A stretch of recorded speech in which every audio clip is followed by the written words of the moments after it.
Olá pessoal, como vão todos? Espero encontrá-los todos bem. Estamos aqui nesse vídeo, que é um vídeo especial, é o tema 12, né? Quando um sinistro se transforma em processo judicial, né? Nós corretores temos que nos preparar para situações semelhantes, que durante a nossa profissão isso pode acontecer e muito provavelmente vai acontecer, né? E podermos, dentro desse critério de consultoria, né, vide o tema 11 que nós estamos preparando e vocês vão ter acesso a eles, né? Nós precisamos orientar os nossos clientes, né? Alguns clientes podem ter um porte grande o suficiente de que tem até advogados contratados, escritórios, enfim.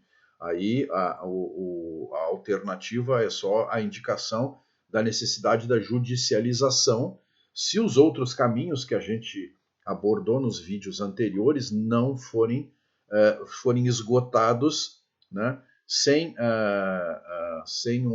uma possibilidade positiva para o cliente, né, e mantendo essa ideia de que, de fato, há um equívoco por parte do segurador, né. Aí, então, a vantagem que nós temos é que, decorrido todas aquelas etapas que nós vimos nos vídeos, no vídeo 1 e no vídeo 2, nós formamos, né, material, formamos documentos, podemos dizer assim até, formamos prova para que a gente possa, então, num processo de judicialização, com mais segurança e mais corpo, então, fazer com que o cliente, nosso cliente, possa ingressar em juízo tendo mais possibilidades de acerto, né? mais chances de acerto, né? E esse vídeo especificamente traz o que? A necessidade de judicializar está presente? Sim, está presente. As outras hipóteses não foram alcançadas. Quais são os caminhos, né? Os caminhos que nós temos são, o que nós temos no Brasil são três, né?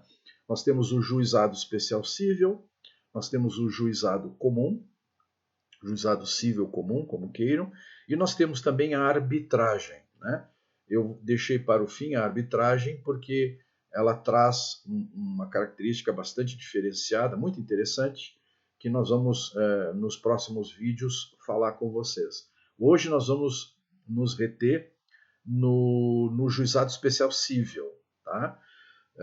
Que, digamos assim, dependendo das circunstâncias que eu vou explicar para vocês agora, repetindo, a minha formação é em engenharia, eu não sou advogado, eu tenho a experiência da regulação e do acompanhamento no judiciário, né, para poder, pelo menos, dar uma base para vocês do qual é o significado do juizado especial cível e quando usar e quando não usar, né? Ou partir direto para o juizado comum, por exemplo. Mas hoje vamos olhar o juizado especial cível, tá? Para o que serve, né, o juizado especial cível, também é conhecido como JEC? Antigamente era usado, era o chamado de juizado de pequenas causas, né? Por que pequenas causas? Porque as atribuições dele eram para situações aonde as demandas envolvidas, né, chegassem até 40 salários mínimos, né? Então, multipliquem aí, o salário mínimo está R$ 1.200, vocês já têm aí pouco, né, 40 e poucos mil reais. Até aí, né, se pode utilizar o juizado especial cível, né? Até 20 salários mínimos, o autor da ação, que no nosso caso aqui seria o segurado, né, buscando demandar contra a seguradora, até 20 salários mínimos fica dispensado a presença de um advogado, né, de um procurador. Tá? Acima disso, até 40, há a necessidade do procurador. Eu recomendo, em qualquer alternativa, né, a presença do procurador e a orientação deles. Né? Isso é muito importante. Não, a única coisa é que o Juizado Especial Cível trouxe é demonstrar para o cidadão de que ali ele encontra facilidades e baixo custo para conseguir ver os seus direitos atendidos, né, as suas demandas atendidas, né? Mas o procurador, ele é importante, né? Mas, enfim, qual é o significado dessa menor complexidade, né? São casos, evidentemente, que trazem no seu escopo, né, questões que são objetivas, né, de serem esclarecidas, né? Eu vou explicar um pouquinho mais adiante o que seria isso de objetivo, né? E qual é a vantagem que o juizado especial civil nos traz? É um procedimento que é, como diz ali, sumaríssimo, é um procedimento muito rápido. Ele não atende a todas as etapas processuais que o juizado normal, o comum, faz, né?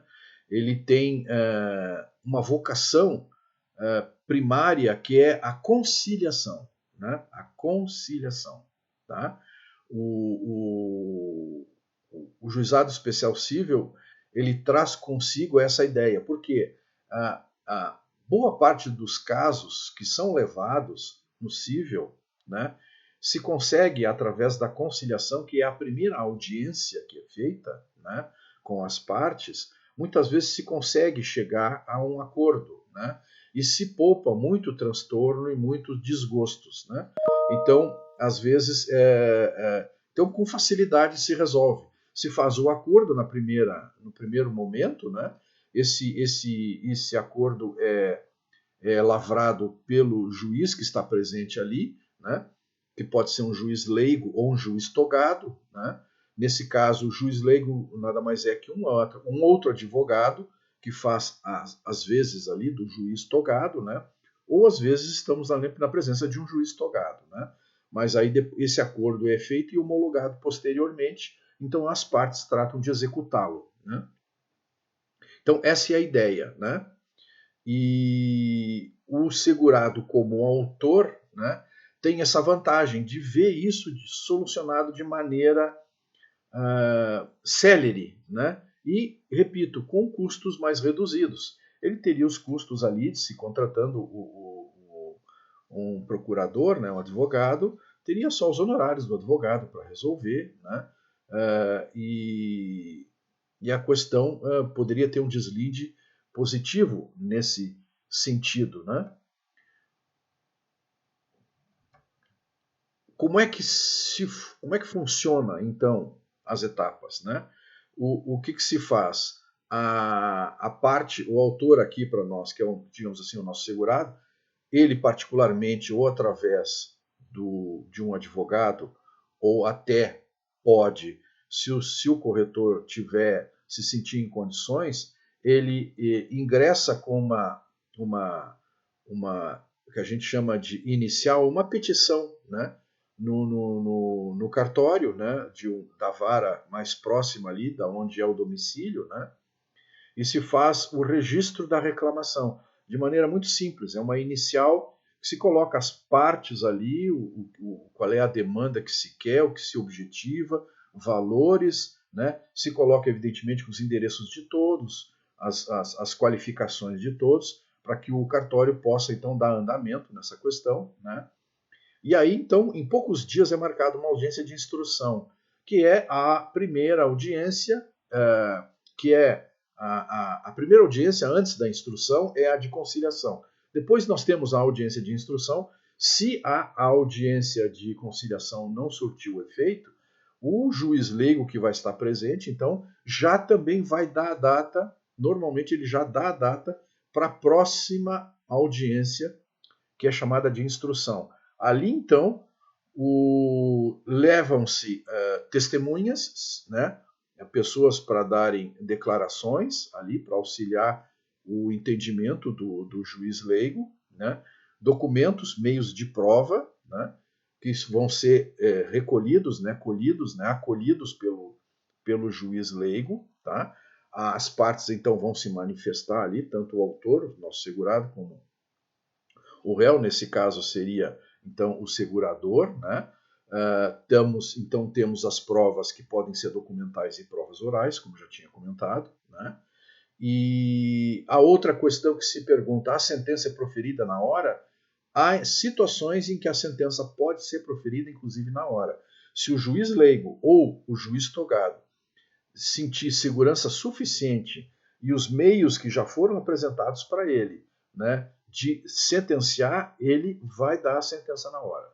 Né? Senão ele vai recolher esse material e em poucas semanas, né, o advogado vai ter acesso ao sistema do tribunal, lá da onde a vara está atuando, e vai buscar então a decisão final, né, da sentença em que o juiz se manifestou. Tá? Evidentemente que a única questão aí é que existe ainda um recurso que pode ser dado. Tá? Tanto se o segurado não ficar satisfeito com a sentença, ele pode buscar então um recurso, interpor um recurso, que aí então vai para uma turma recursal, que são 3 juízes, né, que vão então analisar o recurso e vão confirmar a primeira sentença ou vão reformá-la. Né?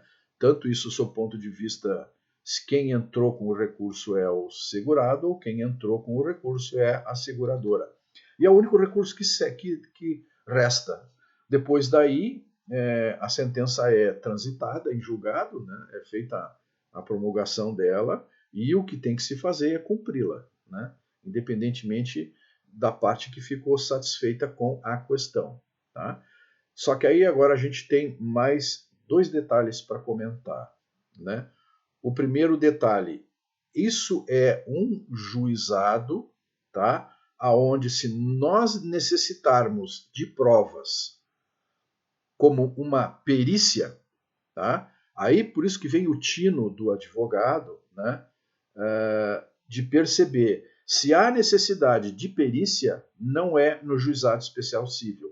Se o juiz leigo perceber, né, no andar do processo, em que ele verificar que para o deslinde dessa questão há necessidade de se fazer perícia, não é o ambiente juizado especial civil. Ele vai simplesmente encerrar o processo ali e recomendar que as partes vão para o juizado comum, o juizado civil comum. Lá sim é que se pode, porque lá o magistrado que ficar com o processo, né, pode nomear um perito da sua confiança, né, e as partes, se quiserem, podem nomear assistente técnico, né, formular os seus quesitos e dar o andamento à perícia. Tá? Então, esse é o detalhe. Né? Se precisar perícia, esqueçam do juizado especial civil. Por isso que, repito, a função do advogado ela é interessante nesse sentido, tá? Para evitar que se tenha esse dissabor. Tá? E a outra questão que se tem é que, uma vez a sentença proferida, principalmente pela turma recursal, né, aquela ideia, não gostei da sentença, me foi prejudicial, então eu vou entrar no juizado comum, né, com essa sentença já proferida, dificilmente o juizado especial o comum vai acolher uma nova ação. Tá? Ressalvada condições assim muito especiais, né, em que o magistrado que foi sorteado, né, na distribuição dessa ação, perceber, senão ele vai manter a ação, a sentença do juizado especial civil. Tá? Então, assim, evitem, né, tenham a certeza de que no juizado especial civil vocês vão conseguir resolver a questão, se favorável a vocês ou não, mas será resolvida ali. Porque senão precisamos migrar para a outra instância, né, que é o juizado civil comum, né, que esse nós pretendemos abordar com vocês no próximo vídeo. Tá? Espero que vocês tenham gostado desse material. Se tiverem alguma dúvida, façam os comentários no próprio vídeo ali no canal, que eu procuro auxiliar da melhor maneira possível. Tá ok? Senão, ficamos por aqui. Se inscrevam se ainda não se inscreveram no canal, né? E deem o seu like se gostaram. Tá? Encaminhe esse vídeo para outros colegas, para outras pessoas que precisam ter esse conhecimento, que eu acho que auxilia em muito tomadas de decisão. Tá? Agradeço, ficamos por aqui. Muito obrigado. Fiquem com Deus.